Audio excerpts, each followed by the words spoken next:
એશિયાના સૌથી ધનિક ઉદ્યોગપતિ ગૌતમ અદાણી પર આજે અમેરિકામાં લાંચ આપીને પ્રોજેક્ટ લેવાના આરોપ મૂકવામાં આવ્યા છે. અદાણી ગ્રુપના ચેરમેન ગૌતમ અદાણી ફરી એકવાર મુશ્કેલીમાં મુકાયા છે. જાણકારી મુજબ ગૌતમ અદાણી પર અમેરિકામાં એક કેસમાં કરોડો રૂપિયાની છેતરપિંડી અને લાંચ લેવાનો આરોપ લાગ્યો છે.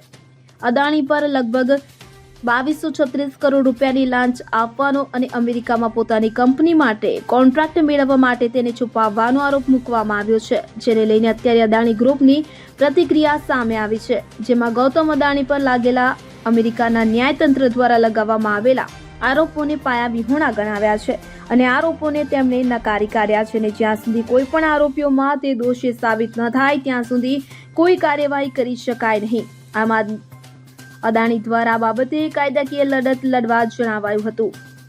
Bureau report CN24 news. હવે જુઓ દેશ દુનિયાની તમામ ખબરો તમારી આંગળીના ટેરવે. ઉઠાવો મોબાઈલ અને Google Play Store પરથી ડાઉનલોડ કરો અમારી CN24 ન્યૂઝ મોબાઈલ એપ.